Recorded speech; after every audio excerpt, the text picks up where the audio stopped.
Come. Some thought that yesterday would always remain the same, but I'm here to announce a new beginning for what we are, an asset to our community, Southwest Center Mall. So, first of all, I want to give kudos to or thank my colleagues for coming out. I have my wingman, we call each other wingman on the council because we abut a lot of areas. Mr. Casey Thomas. All right. And our other wingman in flight today, Mr. Adam Magoo. And if I do see some city staff. Also, I want to give tribute to former Councilman Tanell Atkins. And city staff, if you would just acknowledge yourself and what department you're with. Kevin Acosta with City of Dallas Planning and Neighborhood Vitality. Renee Hammond, Chief of Community Relations in Grove South Mayor's Office. Jeff Chestnut, South Central Community Prosecutor. Robert Chilton, Southwest Code Manager. Terrence Bass, Southwest Code Supervisor. Opal White, Code Inspector in the Southwest Community Prosecution Office. Good evening, everyone. Jason Mathis, also the Community Prosecutor for Southwest Division 12. Thank you all for coming. First of all, these are the individuals that make us look good, so we'll try not to disappoint you. All right, I'll be brief. I have another event to go to tonight, but I just want to say a few short words about why we're here. I've had a chance to sit down and talk with the new owner for the mall, Mr. Brodsky, and talk to him about his vision. If you remember, while I was running, there's a lot of things I talked about in terms of for District 8. And the biggest thing I talked about was opportunity. Opportunity. And I believe that having discussed with Mr. Brodsky what he would like to see for this area and what he would like for that input to be from the community is a lot of opportunity. A lot of opportunity. If you think back about the history of this mall, this used to be, and well, it's becoming, again, a beacon in the community, a regional mall. I remember back in the day when I used to come here, back when Oak Tree was in style and getting those Oak Tree suits and catching the bus and all that. This was the mecca for our area. We have the opportunity for that to once again rise again. So I look forward to the opportunity of working not only with Mr. Brodsky but the community and making sure that this becomes a beacon, an opportunity for us to no longer to have to travel to Cedar Hill, an opportunity for us to no longer have to travel to Town East, North Park, or anywhere else, but here. So this is our opportunity to take advantage of. And I look forward to working with you, the community, and the new owner, new management, and how we're going to move that forward. So without further ado, I think, am I supposed to introduce you? Okay, all right. Without further ado, hey, you got to follow Miss PQ, so don't want to go wrong. I may be a District 8 City Councilman, but she is the Mayor of Cliff. So without further ado, our new owner, Mr. Peter Brodsky.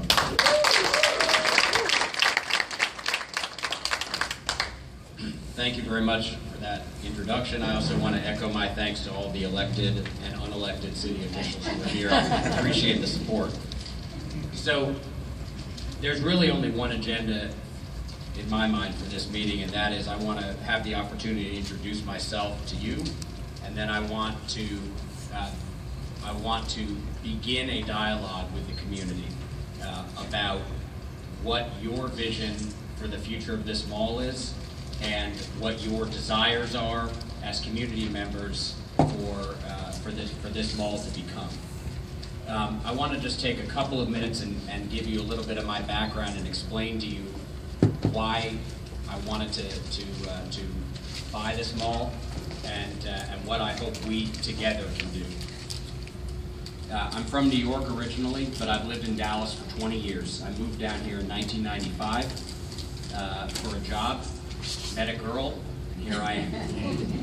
There was no chance she was leaving Dallas and no chance I was leaving her, so here we are. We've been married for 18 years. We've got 3 kids. And while Dallas was not the place that I thought I would live in growing up in New York City, I really love this city. And really care about it.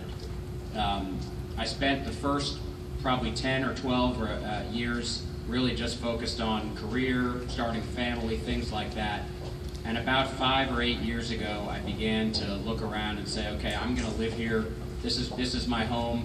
I want to get involved in the community. And I started to look around for places where I thought I might be able to be of service and add value. And I focused very quickly on education.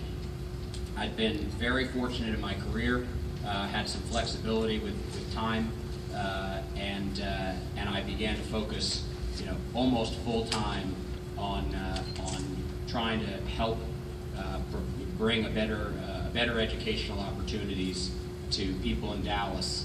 I became part of an organization called KIPP Dallas Fort Worth. You may know of it. There's 2 schools across the street, and became very passionate about that school system and offering high quality educational choices to families in Southern Dallas. We focused as a strategy on KIPP on growing in Southern Dallas because we felt that was the place where there was the highest need for more and better educational choices, and we felt it was an underserved community. And in the process of spending all that time in Southern Dallas, my passion grew from just education to really the Southern Dallas community. And I spent a lot of time. We have 1 school in the Lancaster Key Shopping Center. We have 2 schools across the street, and I spent a lot of time driving in those neighborhoods, meeting parents, meeting officials, and I just kept thinking, boy, there's got to be more that this community deserves and can support than check cashing and payday lending and other retail choices that I don't really agree with. About a year and a half ago, I began to think about ways that I might be involved further in the Southern Dallas community, and I decided that one way might be to acquire some kind of commercial real estate and prove people wrong, and prove to the North Dallas real estate community that owns a lot of the properties down here that people here both deserve and desire quality options. Just like they want quality real estate or quality education options, people want quality retail and entertainment options. And it doesn't just have to be sort of the same thing that's in all these other strip centers. I looked at a few of them. I was unsuccessful in acquiring them for one reason or another. And then the Southwest Center Mall became available. I was aware of it because of its proximity to KIPP, so I'd seen it. And a friend of mine, who's sitting over there, called me up and told me that it was available, and I started to take a look at it. And here's what I saw. I saw a mall that used to be, and in some ways still is, a real point of pride for this community. I don't know how many people have said to me, back in the day, you should have seen this place. A real point of pride. I saw a mall that had sunk, pretty low down, and thanks to the efforts of people like Ms. Pemberton and her team, the mall management team, have really brought it back to a profitable and pleasant environment, but still one that doesn't have all of the quality options that people want. I also saw a lot of land at a very critical infrastructure in Dallas, and I thought this is an opportunity to really sort of dive in head first and try to have an impact on this community and really prove the possible. Really prove that if you create an environment that is based on quality, people will flock to it and it will thrive. And like one of the earlier speakers said, people have money and they want to spend their money, but they want to spend it in a quality environment. And so it was a long process of trying to acquire it. It was a very weird process. It was done in an online auction, which I had never experienced before. But in the end, I was able to prevail, which I was very excited about. In looking at it, a lot of people advised me not to do this. And one of the main reasons that they advised me not to do it was that there are 6 different owners of the mall property, 5 anchors and the mall. But because the JCPenney and the Dillards were both closed, those lands were available as well. And so I've also been able to get under contract or under option the JCPenney and the Dillard site. And I think that's really critical because it allows a wholesale redevelopment of the property. If all you're going to do is the mall and the rest of the property, that JCPenney is still sitting there empty, and the parking lot still doesn't look great, it's not going to be enough to really turn it around. So I'm very excited, and that's very much in the plans to do a whole-scale redevelopment of the property. Now, the other thing that I know very well, hello, how are you? Thank you for being here, is that there is a long history of, how can I put this? There's a long history of people from North Dallas coming into Southern Dallas, buying property, putting something there and saying, this is what you need. And I want to be very clear that that is not the approach here at all. I understand very well that this mall is here to serve this community and needs to be done in a way that works for this community. And so I'm not here to tell you what the mall is going to be. I'm here to introduce myself and hopefully start a dialogue with you about what you think the mall should be. Now, will everyone agree on what the mall should be? No. I can absolutely guarantee that. But I want to make sure that we are filling a need for this community. And so the process that we're going to go through is going to involve experts, it's going to involve architects, it's going to involve site planners, it's going to involve all the professionals that you would expect. But it also has to involve a voice from the community.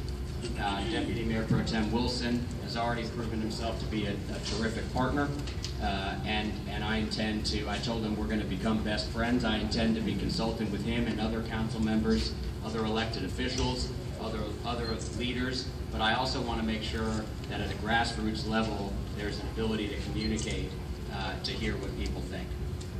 So the one thing that I feel strongly about is the word I've said a bunch of times here tonight, quality. I'm not looking to do something that's sort of slap a coat of paint on it and keep milking it for cash flow. I have a long-term perspective on this. I realize it's not going to turn around in a day. I realize that a real redevelopment takes months and months of planning and years of execution. This is not something that I'm planning on flipping, selling out quickly. And so I'm in it for the long term, and I want to end up at the end of the road with something that everyone in this community, including myself, is very proud of. So that's me, that's what I'm doing here, and I open it up for any questions anyone may have.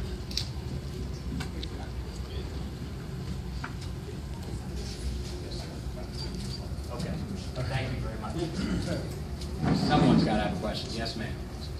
I didn't hear everything, but just the portions that I did hear, you mentioned quality. So that means that you're going to bring stores here that we as real adults like to dress really nice and classy. You're going to bring those type of stores back? Yeah, so let's talk about that. Yeah, the one thing I can't do is force retailers to come here. I can't force restaurants to come here. But there are models around the country, and myself and our team are studying what other malls that have sort of fallen into, sort of not been cared for a while, and have gotten to where this mall is, where it's come back miles from where it was, but it doesn't have the retail options that folks want. What have they done to make it attractive to those retailers that people want to shop at, and as well as the entertainment options. And we're still figuring it out. I've been saying to some people, there's a bit of a chicken and egg problem, right? You don't want to, sink millions of dollars into a renovation and then find out that no one wants to come, but you also can't get anyone to come unless you improve the physical plant. And so that's a process that we're going to go through in the planning. But yes, the goal is to upgrade the physical plant to really a Class A facility, and then begin to attract more of the name brand retailers that people go to North Park and Cedar Hill and all the other places to shop in. How that happens, I'm not sure yet. It could be that we do the renovation, we stick with the existing tenants, and as their sales improve, more people are attracted and we fill the mall back up. It could be that if we make commitments on what the mall is going to look like, that's enough to attract retailers. But yes, the goal is to have a wider breadth. And by the way, I mean no disrespect to the retailers that are here. Right. They do a terrific job. They've kept the mall vibrant. It's a lot of small businesses that do a terrific job. But the mall's only 60% open. There's an entire wing over there that's closed, so there's plenty of room for everyone. So yeah, that's the goal. Does that answer your question? Yes, sir. I see the notation, the footnote says it's not a deep dive development, but when would you come back to the community and talk about development? Well, I just closed on Friday, so right. I haven't set out the schedule yet. Right. But what I want to do is I want to gather up the team of people that needs to hear what the community says, because I'm not an architect. If I go meet with the community, that's great, and I'm going to be doing that. But I also want the architecture team to hear from the community and the site planning team to hear from the community, so that those thoughts can be directly reflected. So first I have to get the team together, but I would say that it's going to be a several month-long planning process, and several times during that process there's going to be formal conversations, and all throughout the process I would hope that there will be informal conversations. Everyone knows how to get in touch with Ms. B. Ms. B and I talk, we email on a daily basis and meet a couple times a week. So there should be lots of informal lines of communication. The other thing that I need to figure out, and I'm happy to take suggestions, is are there formal structures that we should put in place, some kind of community representation board, or should it be less formal?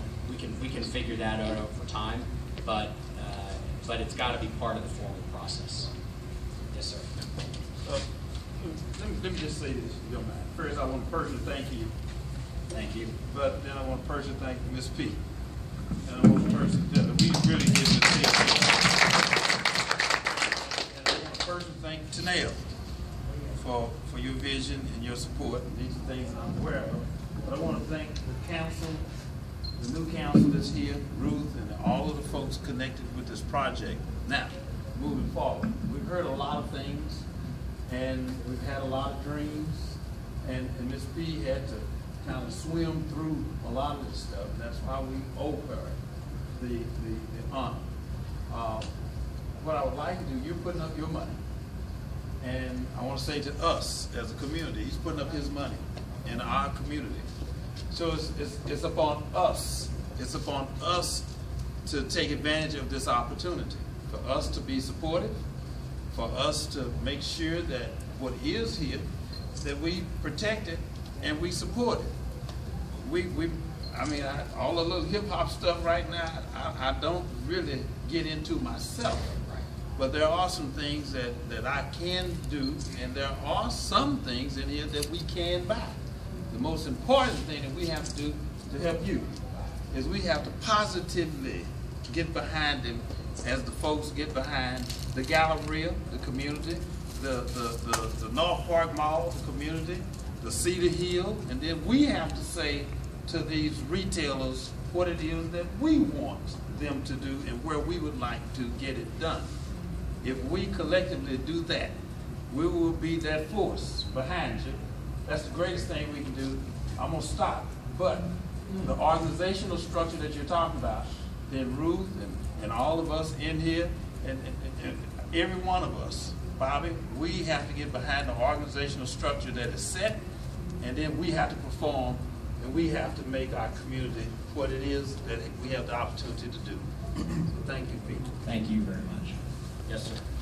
I kind of heard when you were describing your vision, it sounds as if you've ruled out new construction, and because this is a pretty valuable piece of dirt here where it's located.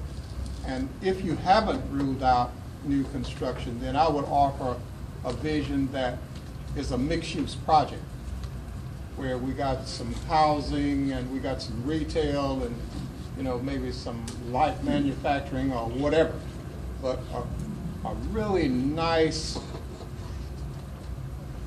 sized and comparable mixed-use project that would have a fair chance for attracting some of those retailers that we've been unable to get back here.